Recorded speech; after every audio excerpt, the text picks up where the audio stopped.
impossible is possible with the Holy Spirit. నీకు సామర్థ్యం లేనప్పుడు, అవకాశాలే లేనప్పుడు, ఏ మనిషి పోని పరిస్థితి గుండా నువ్వు ఉన్నప్పుడు కూడా ఒక అద్భుతము కృప ద్వారా, దయ ద్వారా నువ్వు పొందుకోగలుగుతావు.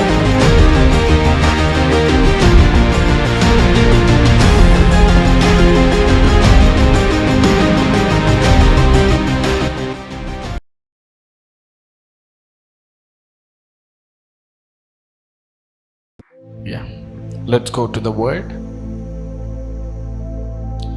ఇవాళ పరిశుద్ధాత్ముడు మనకు అనుగ్రహించిన వర్తమానం, ద పవర్ ఆఫ్ కవెనెంట్, నిబంధన శక్తి. Come on, let's go to the word. కొన్ని పేర్లు వింటాం, జాషువా అని, గిబియోనైట్స్ అని, మెఫీబోషెత్ అని, ఇలా పేర్లు వింటాం. Let's go. Joshua chapter 9 verse 1. యోర్దాన్ అవతలనున్న మన్యములోను లోయలోను లెబానోను నెదుటి మహాసముద్ర తీరమందంతట ఉన్న హిత్తీయులు, అమోరీయులు, కనానీయులు, పెరిజీయులు, హివ్వీయులు, యెబూసీయులు అను వారి రాజులందరూ జరిగిన దానిని విన్నప్పుడు వారు యెహోషువతోనూ ఇజ్రాయేలుతోనూ యుద్ధం చేయుటకు కూడి వచ్చిరి. చూడండి, ఇక్కడ జాషువా సమయం అన్నమాట. ఇక్కడ జాషువా తన రిజిన్ తానే మొత్తం చూస్తున్న సందర్భం, తానే దేవుడు నిలబెట్టిన వ్యక్తిగా ఉండి తన ప్రజలను నడుపుతున్న సందర్భం. అయితే ఇక్కడ ఏం జరుగుతుందో చూద్దాం. 3వ వచనం. యెహోషువ యెరికోను హాయికిని చేసిన దానిని గిబియోను నివాసులు వినినప్పుడు, అందరు చెప్పండి గిబియోనులు అనండి. అంటే గిబియోనులో కాపురం ఉండే వాళ్ళు జాషువా ఎలా యెరికోలో, హాయిలో ఎలాంటి కార్యాలు చేశారు, ఎలా అంతమొందించారు, ఎలా శత్రువుల్ని లేకుండా చేశారు, దేవుని కార్యాలు వాళ్ళల్లో ఎలా కనబడ్డాయి అనే దాన్ని ఈ గిబియోనులు అర్థం చేసుకొని, జాషువా రిజిన్ అన్నమాట. అంటే జాషువా జనాల్ని నడిపిస్తున్న కాలంలో ఈ గిబియోనులు జాషువా ఎలా నడిపిస్తున్నాడో చూసి లోపల మనసులో భయం వేసిందంట. ఏమేసిందో చూద్దాం. 4వ వచనం చూద్దాం. వారు కపటోపాయము చేసి రాయబారుల వేషం వేసుకొని బయలుదేరి తమ గాడిదలకు పాతగోన కట్టి, వీళ్ళకు ఒక భయం వేసిందంట. అరే, జాషువా ద్వారా దేవుడు ఇన్ని కార్యాలు చేశాడు, అసలు మనల్ని కూడా ఉన్నిస్తాడో ఉన్నీడో. ఈ గిబియోనీయులు వీళ్ళంత మంచి వాళ్ళేం కాదు, మనల్ని కూడా చంపేస్తాడేమో, మనల్ని కూడా ఉన్ననీడేమో ఈ జాషువా. సో మనం ఏం చేయాలి? మనం ఇప్పుడు కపటోపాయం పండుదాం, తప్పించుకుందాం. జాషువా చేతిలో, ఆయన దేవుని చేతిలో పడకుండా తప్పుకుందాం. ఎలా తప్పించుకోవాలంటే కపటోపాయం అనండి అందరూ. ఒక కపట ఉపాయం పన్ని ఏం చేశారంటే, రాయబారుల వేషం వేసుకొని తమ గాడిదలకు పాత చినిగిపోయిన గోనె పట్టలు కట్టి, చినిగి కుట్టుబడి ఉన్న ద్రాక్షారసపు సిద్దెలు తీసుకొని, పాతగిలి మాసికలు వేయబడిన చెప్పులు పాదములకు తొడుక్కొని, పాత బట్టలు కట్టుకొని వచ్చిరి. ఎంతమందికి నా మాటలు అర్థమవుతున్నాయి? గిబియోనీయులు ఎలా వచ్చారంటే, పాత బట్టలు వేసుకొని, చినిగిపోయిన బట్టలన్నీ, పాత గోన బట్టలన్నీ గాడిదల మీద వేసుకొని వికారోళ్ళ లాగొచ్చారంట. ఎవరి దగ్గరికి? జాషువా దగ్గరికి.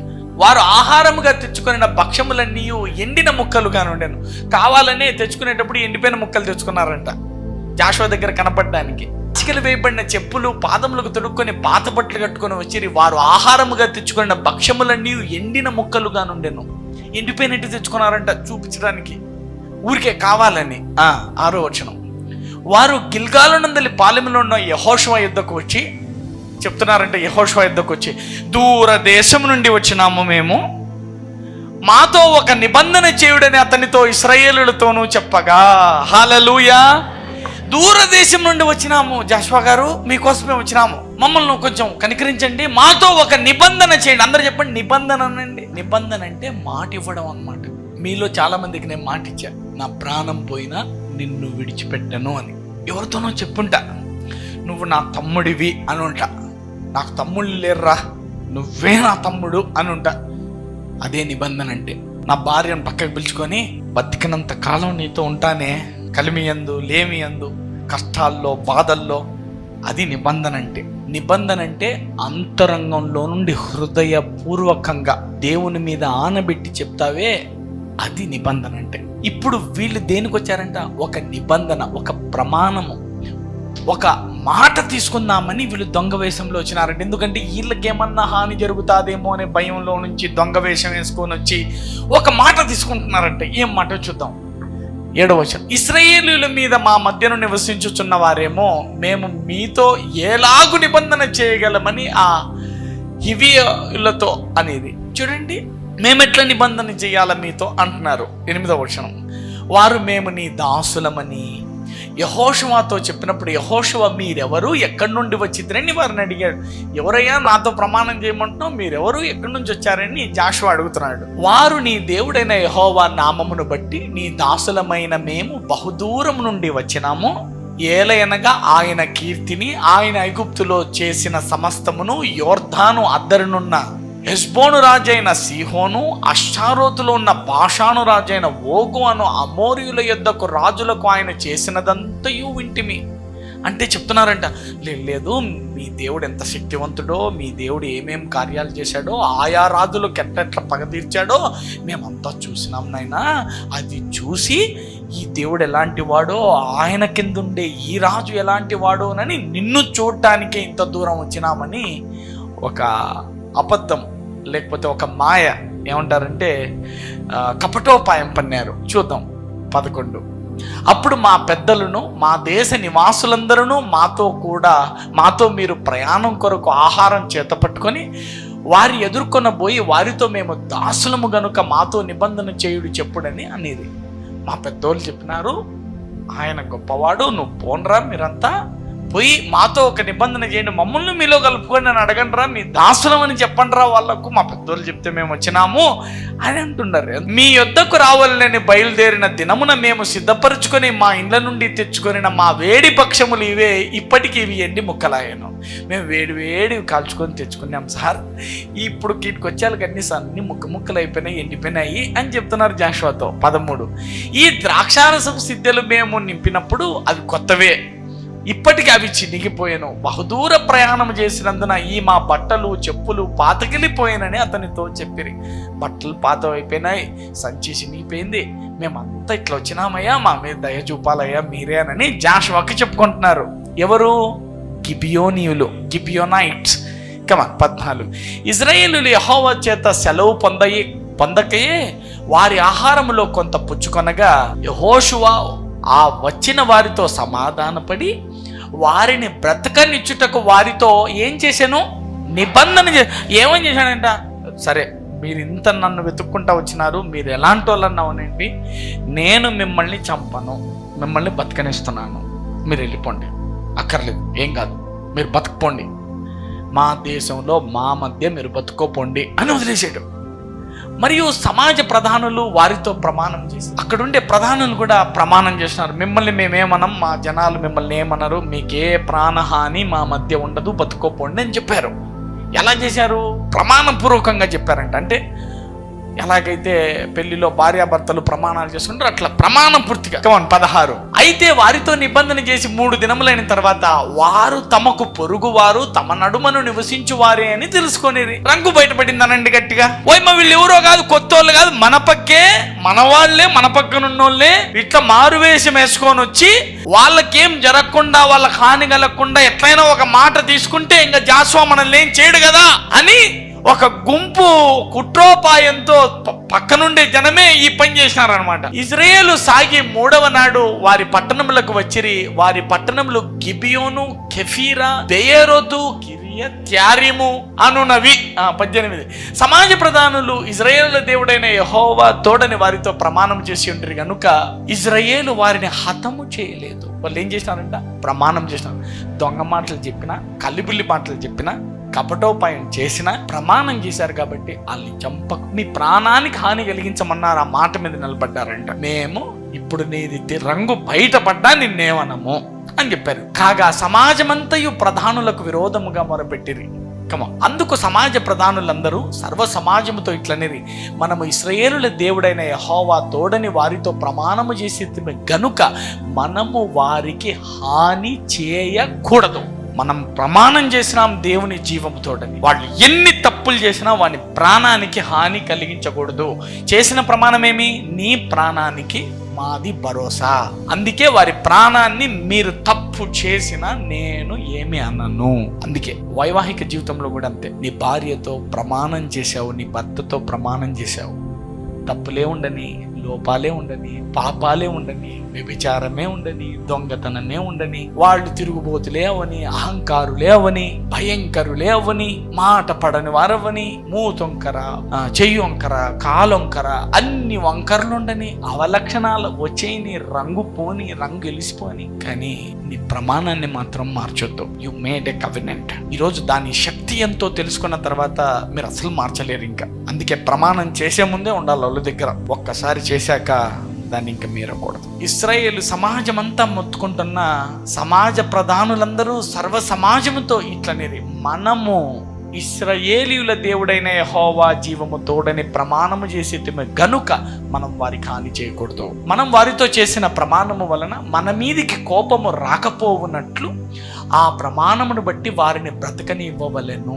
మనం ప్రమాణం చేసినాము, పొరపాటున ఆ ప్రమాణాన్ని మీరితిమా, దేవుని కోపం వచ్చేస్తుంది మన మీదికి. కాబట్టి మీరకూడదు, ఆ ప్రమాణంలో ఉండాలా. సరే వాడు మనకు హానే చేయని, వాడు ఏమన్నా చేయని, ప్రమాణం చేశాం, ఆ ప్రమాణం మీద నిలబడదాం. చూడు, మనము వారితో చేసిన ప్రమాణం వలన మన మీదికి కోపము రాకపోవునట్లు, మన మీదికి దేవుని ఉగ్రత రాకుండా ఉండేదానికి మనము ప్రమాణం ఎట్లా చేసినామో అట్లా వాళ్ళని బతకనిద్దాము అంటారు. వారిని బతకనీయుడని సెలవిచ్చిరి గనుక ప్రధానులు తమతో చెప్పినట్లు వారు సర్వ సమాజమునకును కట్టెలు నరుకువారు గాను నీళ్లు చేదువారు గాను ఏర్పరిచిరి. ఇంకా వాళ్ళని ఏమని, మేము దాసులముగా ఉంటామని వచ్చినారు కదా, సరే రండి, కట్టెలు కోయండి, కొట్టండి, నీళ్లు మోయండి, మీరు మా సమాజానికి అంతా కట్టెలు కొట్టి నీళ్లు మోసే పనికి ఎక్కండి అని చెప్పి ఎక్కించారంట. మరియు యెహోవా వారిని పిలిపించి ఇట్లా, నేను మీరు మా మధ్యను నివసించువారయ్యుండి మేము మీకు బహుదూరముగానున్న వారమని చెప్పి మమ్ము నేల మోసపుచ్చితిరి. దగ్గరే ఉన్నారు, దూరస్తులము మేమని అంత మాయ చేసుకుని ఎందుకు వచ్చినారు మా దగ్గరికి అని అడుగుతున్నారు. జాషువా అడుగుతున్నాడు, ఆ హేతువు చేతను మీరు శాపగ్రస్తులగుదురు, దాస్యము మీకెన్నడూ మానదు. నా దేవుని ఆలయమునకు మీరు కట్టెలు నరుకువారుగాను నీళ్లు చేదువారుగాను ఉండక మానరు. మాకు అబద్ధాలు చెప్పినారు, దేవుడే మీ మీదికి శాపాన్ని ఇస్తాడు.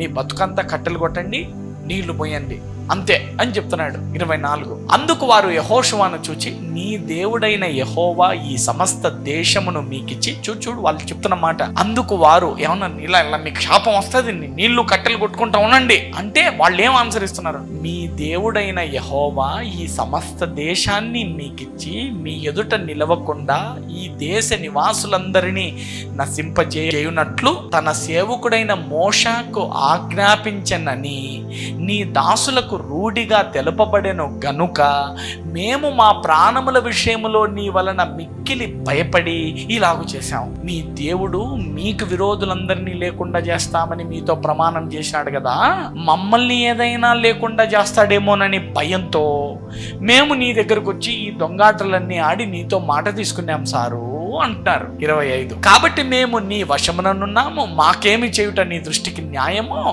ఏది మంచిదో అదే చేయమని యెహోషువకు ఉత్తరం ఇచ్చారు. ఇప్పుడు మేము నీ దగ్గర ఉన్నామయ్యా, నీకు ఇష్టం వచ్చింది చేయమంటున్నారు. అతడు అలాగు చేసి ఇశ్రాయేలీయులు గిబియోనీయులను చంపకుండా వారి చేతులలో నుండి విడిపించెను. అందరు చెప్పండి, చంపకుండా విడిపించేశాడనండి. 27. అయితే సమాజము కొరకును యెహోవా ఏర్పరచుకుని చోటున నుండి బలిపీఠము కొరకును కట్టెలు నరుకువారుగాను నీళ్లు చేదువారుగాను యెహోషువ ఆ దినమందే వారిని నియమించెను. నేటి వరకు వారు ఆ పని చేయవారై ఉన్నారు.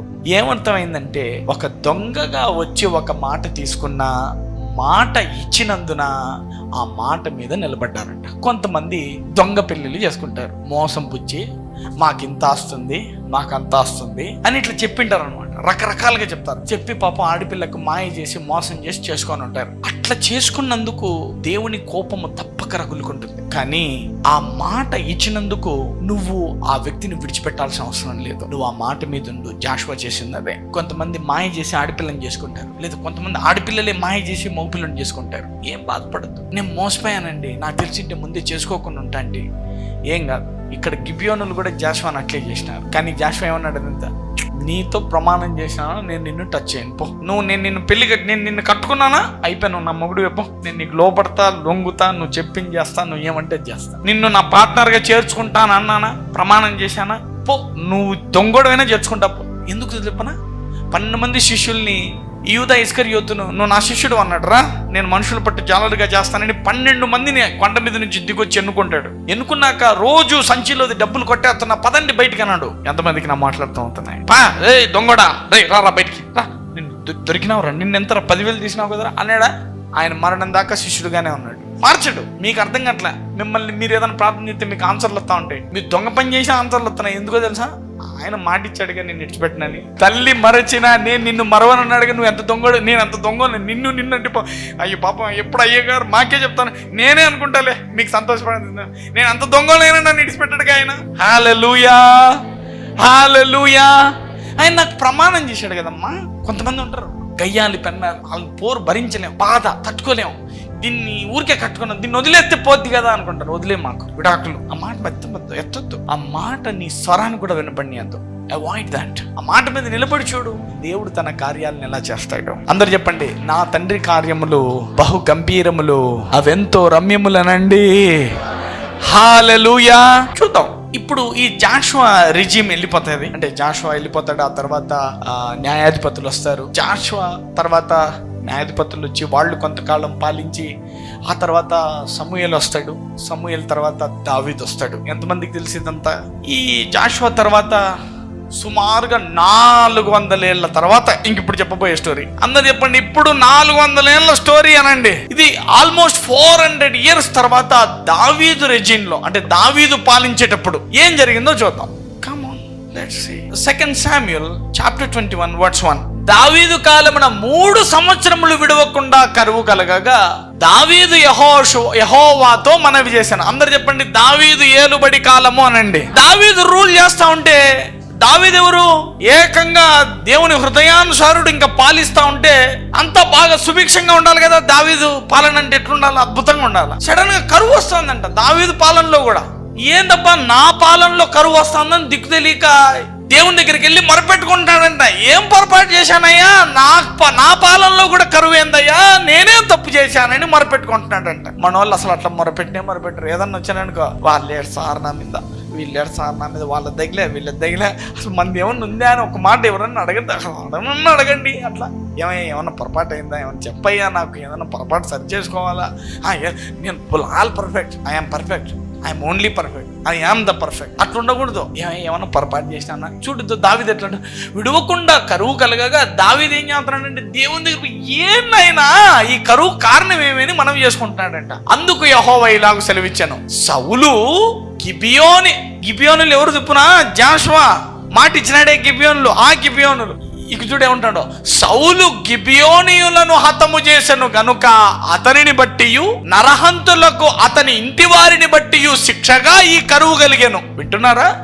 జాషువా ఏమో గిబియోనులారా మిమ్మల్ని మా మధ్య ఉండనిస్తాము, మిమ్మల్ని మీ పిల్లల జోలికి రాము, మిమ్మల్ని చంపము అని జాషువా ప్రమాణం చేస్తే 400 ఏళ్ల తర్వాత వచ్చిన సౌలు రాజై, న్యాయాధిపతులంతా వచ్చిన తర్వాత మళ్ళా సమూయేలు వస్తాడు. సమూయేలు సౌలును దావీదును అభిషేకిస్తాడు. ఇదంతా తెలుసు కదా. ఇప్పుడు ఈ సౌలు పాలించేటప్పుడు ఏం చేశాడంట, గిబియోనీలందరినీ చంపించేశాడంట. కానీ జాషువా ఏం చేస్తున్నాడు, మిమ్మల్ని టచ్ చేయము. వీళ్ళందరూ ఎవరు, దేవుడు నిలబెట్టిన వాళ్ళే కదా. లైన్ బై లైన్ ఒక్కొక్కరి తర్వాత ఒక్కొక్కరిని ఎన్నుకుంటూ వచ్చాడు దేవుడు. నా కొడుకు ఒక ప్రమాణం చేశాడు జాషువా, గిబియోనీయులారా మిమ్మల్ని ప్రాణహాని కలగనేమో ముట్టము అని. 400 ఏళ్ళ తర్వాత వచ్చిన ఈ సౌలుకు తెలియదా ఏం ప్రమాణం చేశారో? వాళ్ళు ఎలా మన మధ్య చావకుండా ఇంకా బతికిండ్రో ఆ సంతానం అంతా అర్థం లేదా? రాజ్యాలు పాలించుకుంటూ వచ్చారే, తెలీదా? తెలిసి కూడా ఒళ్ళు దగ్గరెట్టుకోకుండా భయం లేకుండా సౌలు వచ్చి ఈ గిబియోనీయులందరినీ చంపిస్తాడా? చూడు, సౌలు గిబియోనీయులను హతము చేశాను కనుక అతనిని బట్టి. కమాన్, దావీదు సౌలు తర్వాత దావీదు ఎక్కుతాడు కదా. ఈ దావీదు రాజ్యంలో కరువు వస్తుంది. ఏంనైనా కరువు అంటే, ఇదిగో నీ ముందు దిగిపోయినాడే సౌలు, గిబియోనీయులందరినీ చంపించినాడు, దానికి నాకు ఇప్పుడు కోపం రగులుకుంది, అందుకే మీకు 3 ఏళ్ల కరువు అంటున్నాడు అంట. 3 సంవత్సరాలు అయింది. కరువో కరువు.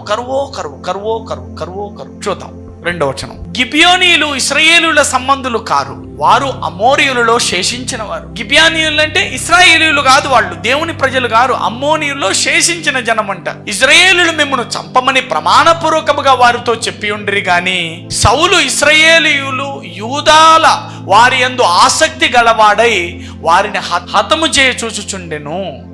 3వ వచనం. రాజుకు దావీదు గిబియోనీయులను పిలువనంపి, నేను మీకేమి చేయగోరుదురు? యెహోవా స్వాస్థ్యమును మీరు దీవించున్నట్లు దోష నివృత్తికై దేని చేత నేను ప్రాయశ్చిత్తము చేయుదునని వారితో అనగా. వింటున్నారమ్మా? గిబియోనీల దగ్గరికి పోయి అడుగుతున్నాడంట. లేదు లేదు, మా వాళ్ళు పొరపాటు చేసినారు, నా ముందు రాజు పొరపాటు చేసినాడు. కాదు గిబియోనీయులారా, ఈ పాపము పశ్చాత్తాపం మేము పడతా ఉన్నాము, ఈ పాపం ప్రాయశ్చిత్తం అయ్యేదానికి మమ్మల్ని ఏం చేయమంటారు? మీరే చెప్పండి. మా మీద ఈ నేరం మోపకూడదు, మేము వద్దనుకుంటా ఉన్నాం, మేమేదో పొరపాటు జరిగిపోయింది, ఇప్పుడు మేము పశ్చాత్తాపడుతూ ఉన్నాం, ఏం చేయాలో మీరే చెప్పండి అని వాళ్ళకి చెప్తున్నారంట. చూడు, రాజగు దావీదు గిబియోనీయులను పిలిపించి, మీకేమి చేయకూడదురు? యెహోవా స్వాస్థ్యమును మీరు దీవించినట్లు, అంటే మేము దేవుని స్వాస్థ్యం మమ్మల్ని దీవించేటట్ల దోష నివృత్తి జరగాల. అందరు చెప్పండి గట్టిగా, దోష నివృత్తి అనండి. అసలు దోషాల జోలికి పోవద్దండి, నివృత్తి జోలికి ఎందుకు? ఈ కొత్త నిబంధనలో ఇది యాక్చువల్గా ఈ మెసేజ్ని నేను పూర్తిగా కొత్త నిబంధన కనెక్ట్ చేస్తాను. మీరు ఏదో పాత నిబంధనలో ఇవన్నీ పాతాయి మనకి ఇప్పుడు అన్నీ లేవు, మనం అంతా కొత్తది ఏం లేదు నాయన. అసలు దానికి దీనికి చాలా పెద్ద లింక్ ఉంది, మీరు అందుకే ఆలకించమని కోరుతున్నాను. దోష నివృత్తికై దేని చేత మేము ప్రాయశ్చిత్తము చేయుదుమని వారిని అడుగగా వాళ్ళు ఏం చెప్తారు చూద్దాం. గిబియోనీయులు ఏమంటున్నారంటే, సౌలు అతని ఇంటి వారును చేసిన దాని నిమిత్తము ప్రాయశ్చిత్తము కలుగుటకై వెండి బంగారులే గాని ఇశ్రాయేలులో ఎవనైనాను చంపుటయే గాని మేము కోరుటలేదు. మాకు వెండి వద్దు, బంగారం వద్దు, ఇశ్రాయేలుల ప్రాణాలు వద్దు, మాకేం కావాలంటే అంతటా దావీదు, మీరేమి కోరుదురో దానిని నేను మీకు చేయుదుననగా, మీరు ఏం కోరినా చేస్తానని దావీదు మాట చెప్తున్నాడు. వారు మాకు శత్రువులై మమ్మను నాశనము చేయుచు ఇశ్రాయేలుల సరిహద్దులలో ఉండకుండా మేము లయబగునట్లు మాకు హాని చేయనుద్దేశించిన వాని కుమారులలో 7 మాకు అప్పగించుము.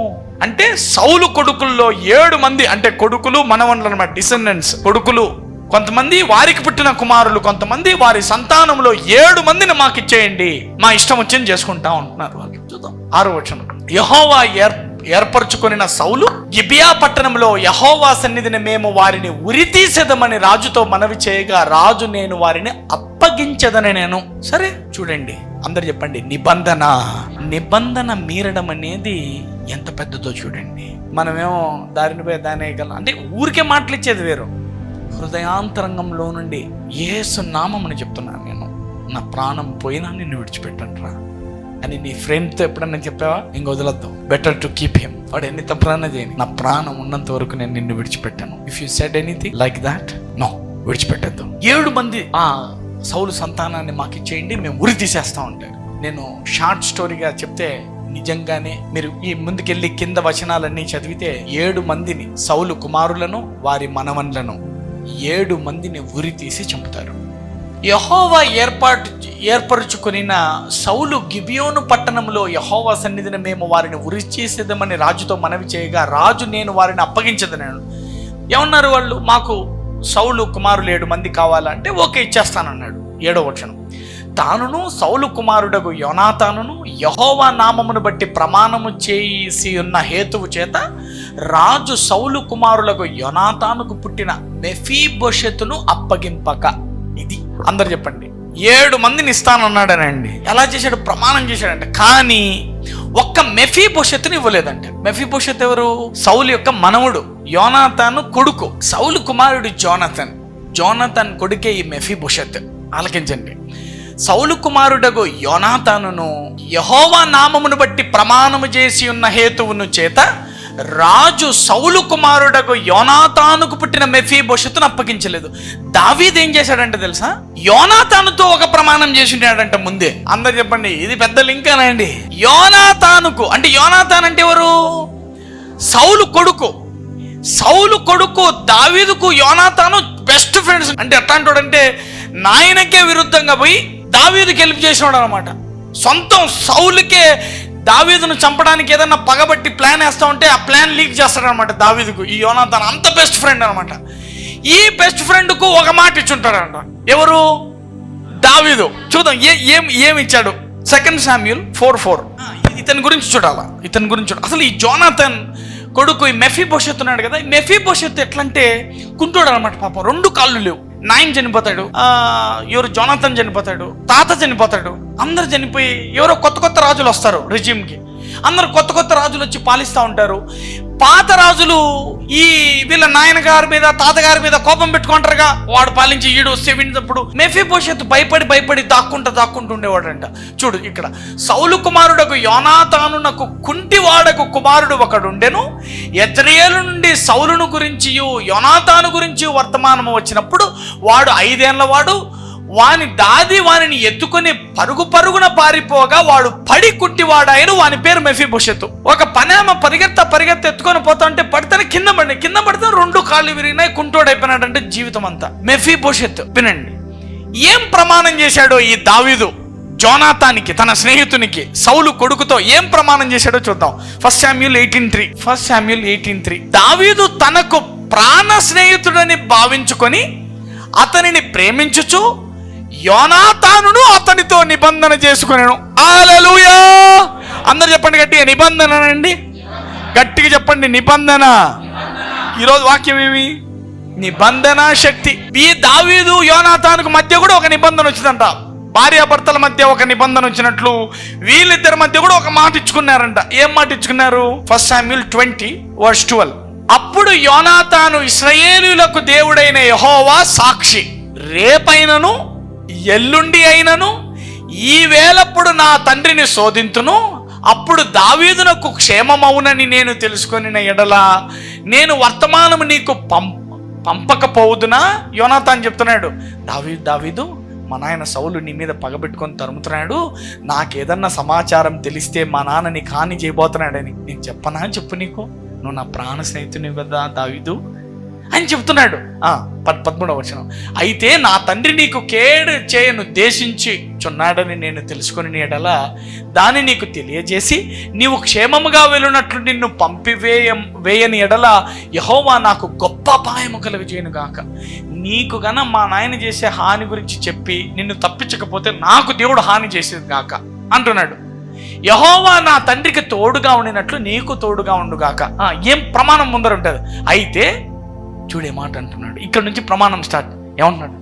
అయితే నేను బ్రతికి ఉండిన ఎడల నేను చావకుండా యెహోవా దయ చూపునట్లుగా నీవు నాకు దయ చూపకపోయిన ఎడలనేమి, నేను బతికుండగా నాకేదన్నా ప్రాణహాని వస్తే, నా వాళ్ళకేదన్నా ప్రాణహాని వస్తే, నువ్వు మా మీద దయ చూపకపోతే గన నేను చనిపోయిన ఎడల యెహోవా దావీదు శత్రువులను ఒకడైన భూమి మీద నిలవకుండా నిర్మూలన చేసిన తర్వాత నీవు నా సంతతి వారికి దయ చూపకపోయిన ఎడలనేమి, నాకు కానీ బతికుంటే నా రానున్న సంతానం, మేమంతా పోయినాం, నా సంతానంలో ఎవడన్నా ఒకడు మిగిలింటే కానీ వాని మీద నువ్వు దయ చూపకపోయిన ఎడల యెహోవా నిన్ను విసర్జించునుగాక అని వాళ్ళిద్దరూ ప్రమాణం చేసుకున్నారంట. ఇదిగో, నీకు మా నాయన అపకారం చేస్తే నేను హెల్ప్ చేస్తానా లేదా నేను వద్దంటానా? మా నాయన అయినా నేను నీకు లీక్ చేస్తా ఇన్ఫర్మేషన్, అవునా కాదా? మన ఇద్దరి మధ్య ఇంత ప్రేమ ఉంది. ఇదిగో, ఒకవేళ నేను పోయినా, నా పిల్లలు మిగిలిన, నా పిల్లల్లో ఎవడైనా ఒక్కడున్నా వానికి మాత్రం నువ్వు ప్రాణహాని తలపెట్టకూడదు, వాని బాగోగులు నువ్వు చూడాలా అని ఇద్దరు ప్రాణ స్నేహితులు ప్రమాణాలు చేసుకున్నారంట. హల్లెలూయా! ఇప్పుడు ఈ మెఫీబోషెత్తును అక్కడ 7 మంది కుమారులను అడిగారు కదా, ఆ అడుగుతున్న సందర్భంలో ఎవరిని తప్పించారంట? మెఫీబోషెత్తును తప్ప మిగతా 7 మందిని చంపించే కొద్ది. హల్లెలూయా! అందరూ చెప్పండి, మాట, నిబంధన. చెప్పండి గట్టిగా, నిబంధన. 2 శామ్యూయల్ 9:1. యోనాతాను బట్టి నేను ఉపకారము చూపుటకు సౌలు కుటుంబంలో ఎవడైనా గలడా అని దావీదు అడిగాను. దావీదు అడుగుతున్నాడంట, టైం వచ్చింది కాదు, ఇప్పుడు నేను రాజు అయ్యాను, నేనంతా సెటిల్ అయ్యాను, బ్రహ్మాండంగా ఉంది రాజ్యం, నేను సూపర్గా ఉన్నాను, కానీ నేను నా ప్రాణ స్నేహితునికి ఒక మాట చెప్పింటినే, నీవు కానీ నీ సంతానంలో కానీ ఎక్కడ ఎవరైనా మునిమనవడు ఉన్నా, వాళ్ళ మనవడున్నా సరే, ఎవరున్నా, వాళ్ళ కింద పనిచేసే పనోడైనా సరే, వాని బాగోగులు నేను చూడాలని ప్రమాణం చేశాను కదా. అప్పుడు అని ఇప్పుడు అడుగుతున్నాడంట. ఈయన బాగా బ్రహ్మాండంగా రాజ్యం పాలించే టైంలో, యోనాతానును బట్టి నేను ఉపకారము చూపుటకు సౌలు కుటుంబంలో ఎవడైనా గలడా అని దావీదును అడిగాను. 2వ వచనం, సౌలు కుటుంబమునకు సేవకుడకు షీబాయను ఒకడు ఉండగా వారు అతనిని దావీదునొద్దకు పిలువనంపిరి. మనోడు మంచి తెలివైనడు. ఏమన్నాడు తెలుసా? దావీదు అడుగుతున్నాడు, ఎవరన్నా ఉన్నారా సౌలు ఫ్యామిలీ వాళ్ళు, ఎవరన్నా యోనాతాను కొడుకులు కానీ సౌలు మనవన్లు కానీ ఎవరన్నా ఉన్నారా అని అడిగితే, ఈ షీబా అనే అతను ఇంట్లో పనిచేశానంట. ఈ షీబా అనే అతను ఏం చెప్తున్నాడంటే, ఉన్నారు రాజా అని చెప్తున్నాడంట. రాజు షీబా నీవే కదా అని అడగగా అతడు, నీ దాసుడైన నేనే షీబాను అనేను. 3, రాజు యెహోవా నాకు దయ చూపినట్లుగా నేను ఉపకారము చేయుటకు సౌలు కుటుంబంలో ఎవడైనా ఒక శేషించి ఉన్నాడా అని అడగగా షీబా, యోనాతానునకు కుంటి కాళ్ళు గల కుమారుడొకడు ఉన్నాడని రాజుతో మనవి చేశాను. ఒక కుంటి పిల్లోడు ఉన్నాడయ్యా, వాళ్ళ వంశానికి వచ్చినోడే, చెందినోడే. ఏమైందో చూద్దాం. 4వ వచనం, అతడు ఎక్కడ ఉన్నాడని రాజు అడగగా షీబా, చిత్తగించుము, అతడు లోదెబారులో అమ్మీయేలు కుమారుడగు మాకీరు ఇంటనున్నాడని రాజుతో అనేను. ఎక్కడో వేరే వాళ్ళ ఇంట్లో ఉన్నాడయ్యా, ఏదో పాపం 2 కాళ్ళు లేవు, వీల్ చైర్లు కూడా లేవు, అప్పుడు ఎట్లా ఉన్నాడో పాపం. అట్లా దినావస్థలో ఏం భయంకరమైన పరిస్థితి, భయము ఒక పక్క, కాళ్ళు లేవు, కుంటివాడు, అసలు బీదవాడు, పేదరికం వచ్చేసింది, ఎవరో ఇంట్లో ఊరికాడ తలదాచుకుంటున్నాడని చెప్తున్నాడు.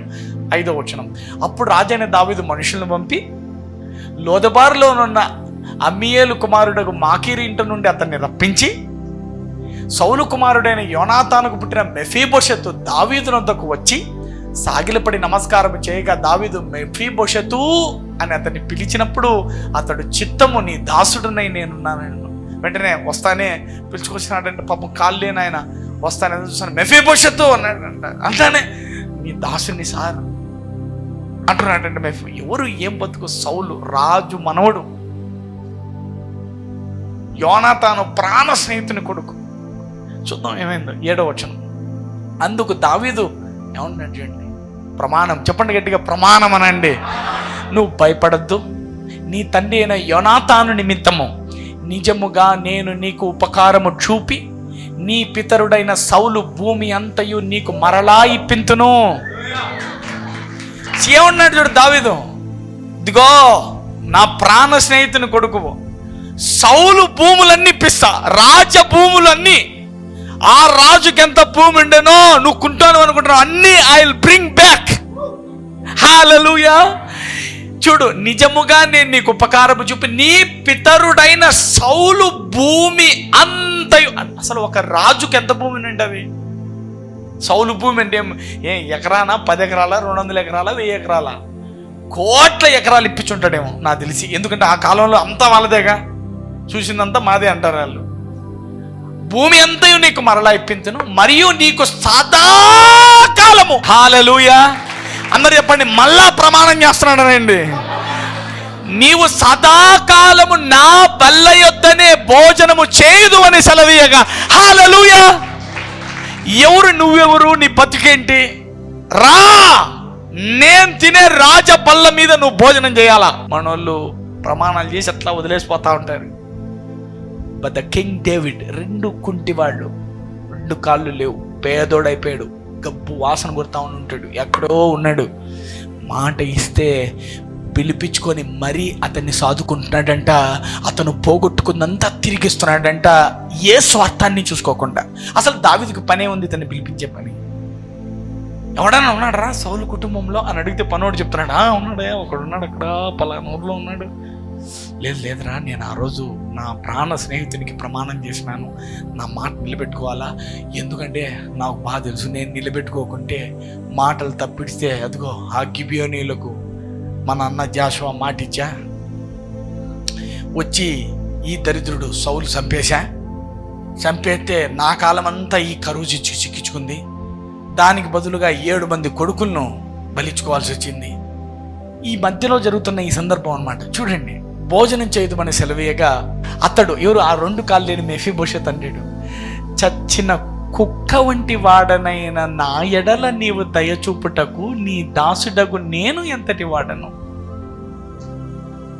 అంటే అతని గురించి అతనే డిస్క్రైబ్ చేస్తున్నాడు చూడు. అంటే రాజ మనవడైనా ఎట్లున్నాడంటే చచ్చిపోయిన కుక్క, ఇంకా అది సావుకు రెడీగా ఉంది, అది ఆల్రెడీ చచ్చిపోయింది, వాసన వస్తుంది. నా బతుకు అట్లుందయ్యా, నన్ను ఎవరు ఎంచుకోలేదు, నేను ఎవరో శత్రువులు వచ్చి నన్ను చంపుతారేమని నేను ఎడో దాక్కొని ఎవరికి కనబడకుండా పలానోళ్ళ కొడుకని కూడా చెప్పుకోకుండా సచ్చిన కుక్కలాగా ఉండా స్వామి నేను. నా మీదకి నీ దయ ఎందుకు వస్తుంది రాజా? చెప్తారా అందరూ? నిబంధన బంధన. దావీదుకు బాగా ఎరిగినవాడు నిబంధన యొక్క శక్తి. నిబంధన అంటే ఒక ప్రమాణము, దేవుని పేరు పెట్టి నీవు ప్రమాణం చేయడం అనేది ఎంత పెద్ద విషయమో గమనించండి. 9, అప్పుడు రాజు సౌలు సేవకుడైన షీబాను పిలువనంపించి, సౌలునకు అతని కుటుంబమునకు కలిగిన సొత్తంతటిని నీ యజమానుని కుమారునికి నేను ఇప్పించి ఉన్నాను, కాబట్టి నీవు నీ కుమారుడు నీ దాసులను అతని కొరకు ఈ భూమిని సాగుబడి చేసి, ఏది షీబాకు చెప్తున్నాడు, మీరు ఈ భూమి అంతా సాగుబడి చేయండి, చేసి నీ యజమానుని కుమారుని భోజనమునకై ఆహారము కలుగునట్లు నీవు దాన్ని పంట చేయవలెను.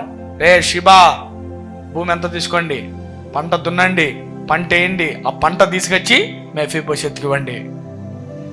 నీ యజమాని కుమారుడైన మెఫీబోషెత్తు ఎల్లప్పుడూ నా బల్ల యొద్దనే భోజనము చేయునని సెలవిచ్చను. ఈ షీబాకు 15 మంది కుమారులు, 20 మంది దాసులు ఉండిరి. హల్లెలూయా! ఎంతమందికి నా మాట్లాడుతూ అవుతున్నాయి? What a mighty God, what a mighty God. ప్రమాణము, నిబంధన ఎంత సామర్థ్యవంతమైందంటే, ఇదే దేవుడు ఎరిగిన వాడై ఒకవేళ ప్రమాణము మీరితే దానికి ఎంత 7 మంది సంతానాన్ని ఉరిదీసినంత. అందరు చెప్పండి, ప్రమాణాన్ని మీరడం అంటే దేవుని దృష్టిలో 7 మంది సంతానం చనిపోతుంటే కూడా ఏం మాట్లాడలేదంట. ముందు ఆ వచనం పెట్టాలి. ఎక్కడంటే మనము 2 శామ్యూయల్ 21:1, అది డైరెక్ట్గా 14 దాకా పెట్టాలా. 14th వర్స్ పెట్టు. సౌలు ఎముకలను అతని కుమారుడైన యోనాతాను ఎముకలను బెన్యామీయుల దేశమునకు చేరిన సెలాలోనున్న సౌలు తండ్రి కీషు సమాధిని పాతిపెట్టిరి. అంటే 7 మందిని చంపేసి 7 మందిని ఉరిదీసి వారి ఎముకలను తెచ్చి పెడుతున్నప్పుడు, సమాధి చేస్తున్నప్పుడు, రాజు ఈలాగు చేసిన తర్వాత దేశము కొరకు చేయబడిన విజ్ఞాపనమును దేవుడు అంగీకరించెను. ఎవరికైనా అర్థమైందా ఇప్పుడు? అంటే ఆ కరువు ఎప్పుడు పోయిందంట? వాళ్ళని చంపి వాళ్ళ ఎముకలను కూడా తీసేసినప్పుడు, అప్పుడు కరువును తీసేశాడంటే దేవుడు. ఇప్పుడు చెప్పండి, భార్య మంచిది కాదు సార్, విడిచిపెడుతున్నా, ఈ వాక్యం విను. ప్రమాణం చేసావా? ఎలాంటిదైనా సరే, నువ్వు ఆ రోజు చెప్పినావు కదా, కలిమి ఎందును, లేమి ఎందును, బాధ ఎందును నేను నీకు తోడుగా ఉందనన్నావా?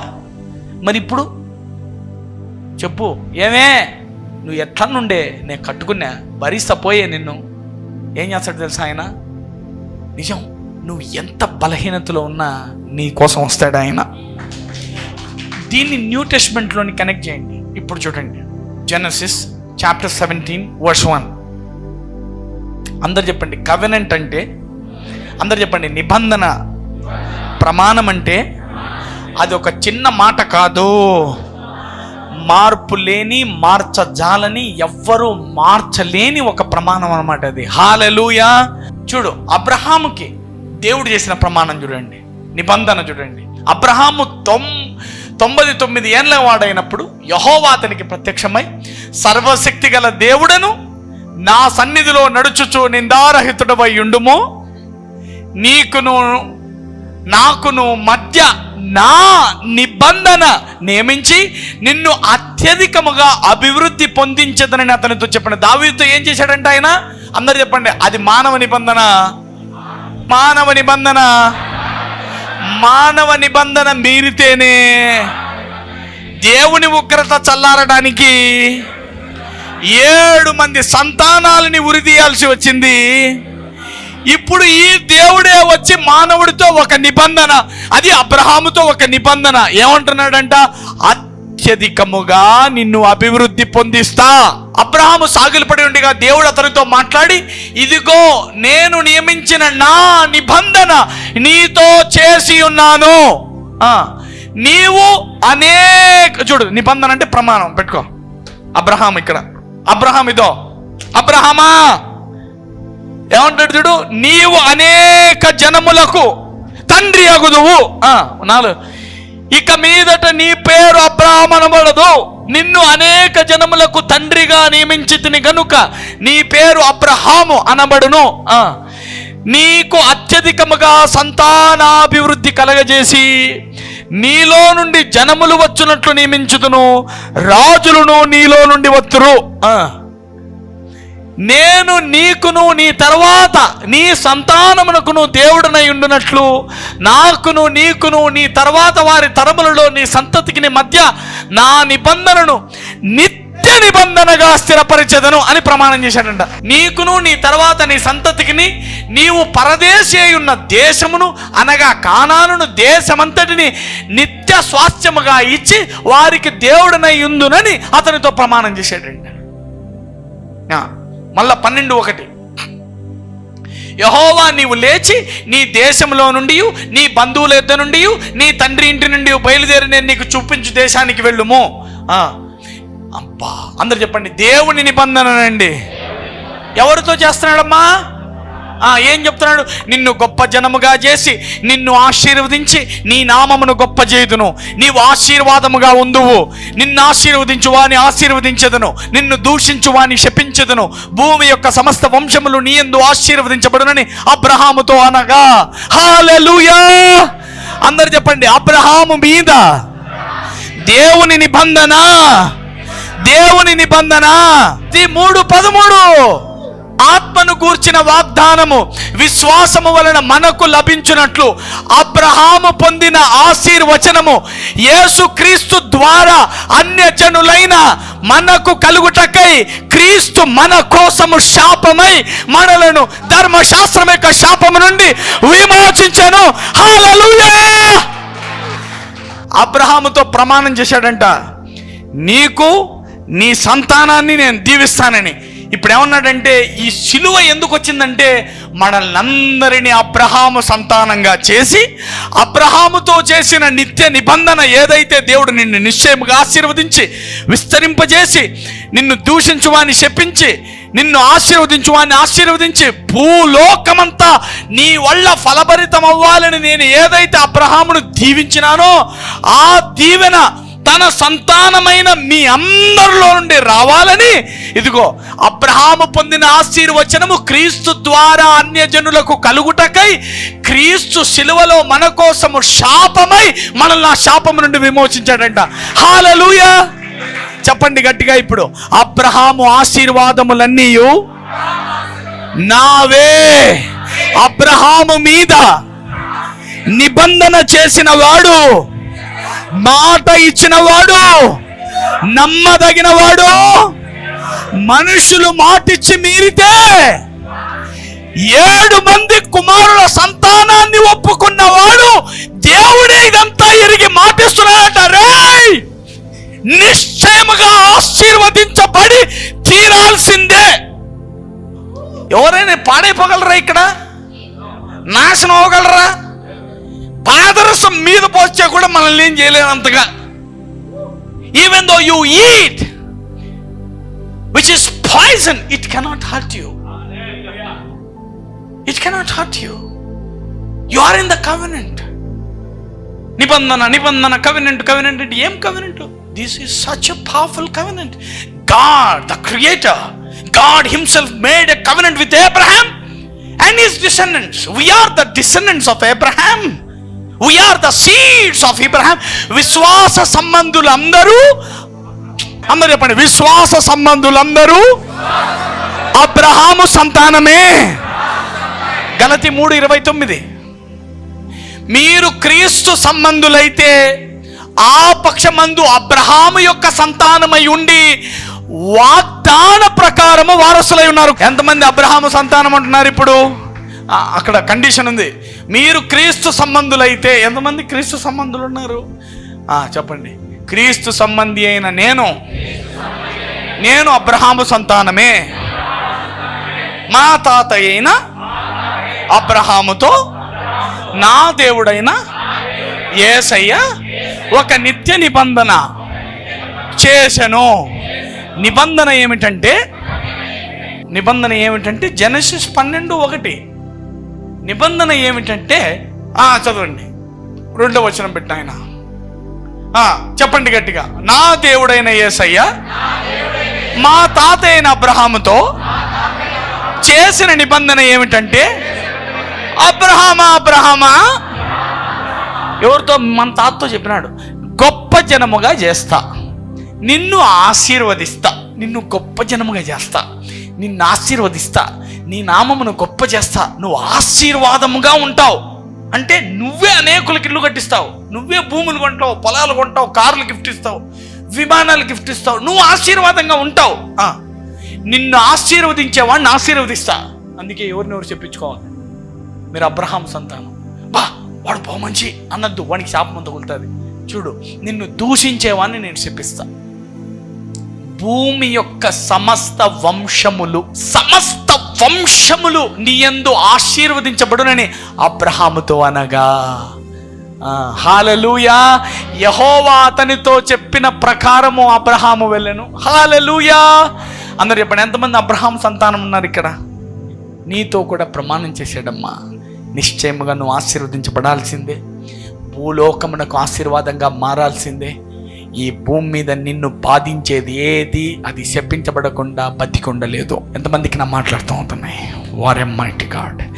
చెప్పండి, పవర్ ఆఫ్ కవెనెంట్ అనండి. చెప్పండి గట్టిగా, నిబంధన శక్తి. ఇప్పుడు నువ్వు మీ అన్నకు మాట ఇచ్చి మీరొచ్చా ప్రమాణ పూర్తిగా ఏదైనా చెప్పుంటే, అన్నా నా ప్రాణం పోయినా నేను వదిలిపెట్టనని చెప్పావా? అయితే కీప్ దట్ ప్రామిస్.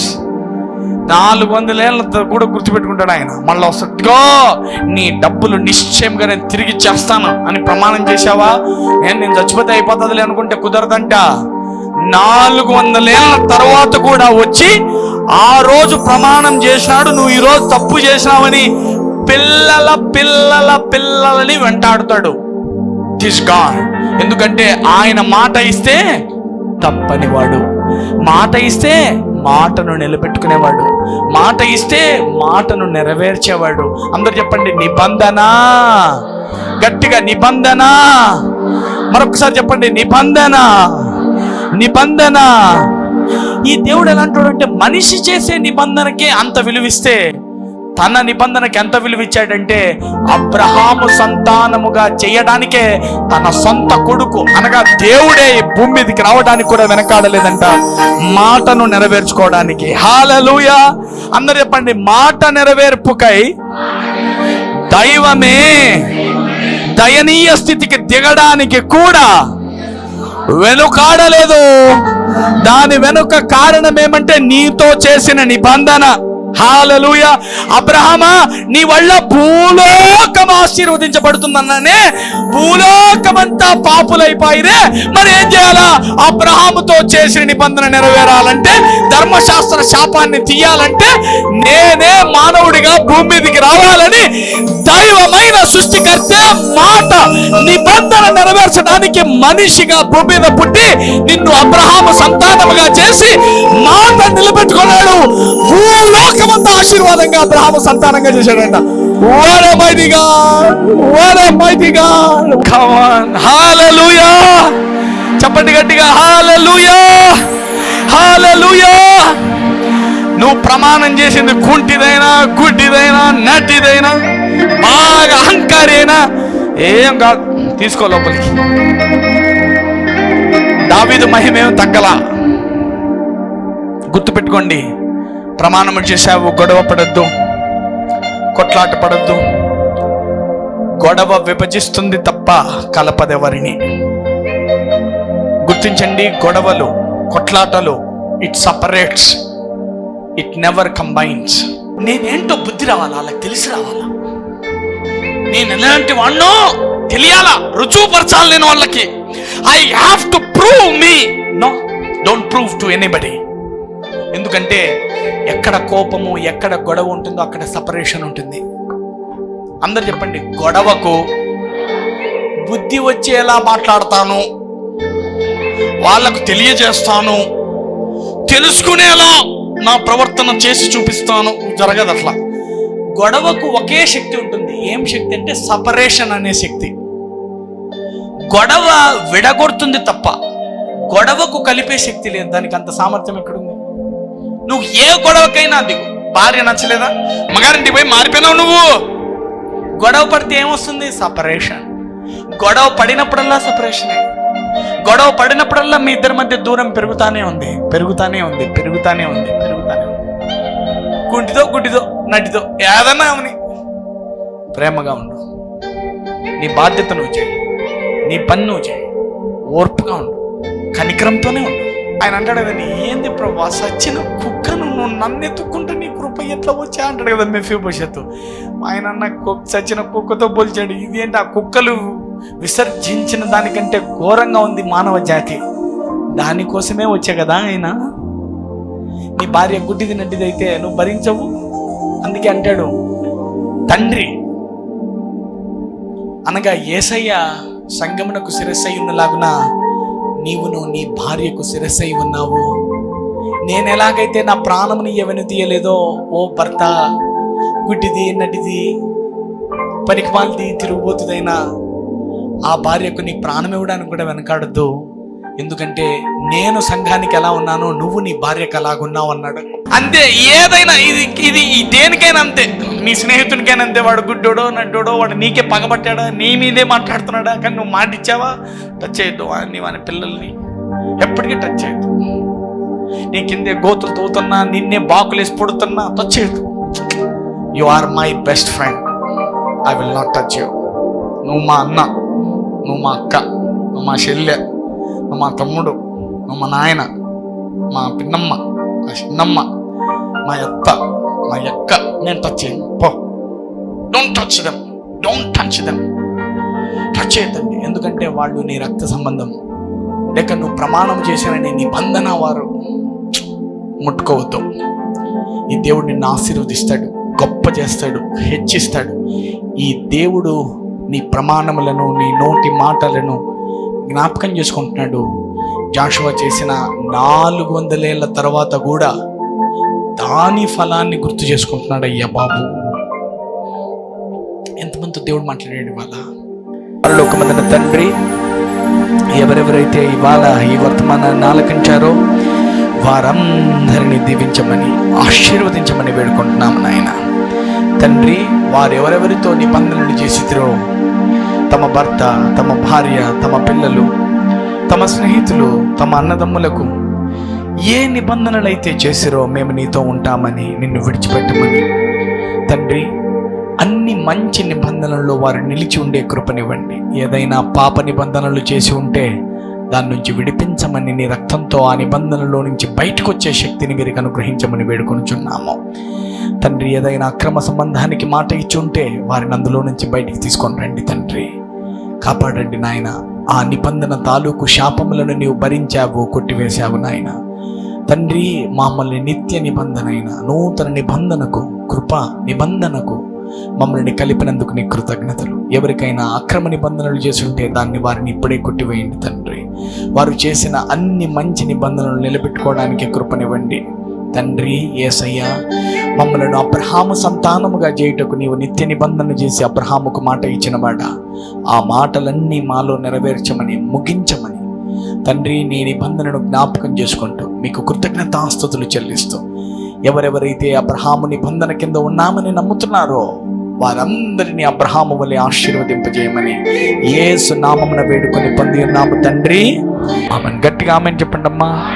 మరొకసారి చెప్పండి, చివరిసారిగా చెప్పండి. మన తండ్రి అయిన దేవుని మహాప్రేమ, కుమారుని యొక్క అత్యున్నతమైన కృప, పరిశుద్ధాత్ముని అన్యోన్య సహవాసము ఇప్పుడు ఎల్లప్పుడూ యుగ యుగములకు సదాకాలము మీకు, మీ కుటుంబానికి, మీ పిల్లలకు, మరి ముఖ్యంగా ఈ సంఘానికి, ఇశ్రాయేలీయులకు తోడై ఉండును గాక. ఆమేన్, ఆమేన్, ఆమేన్.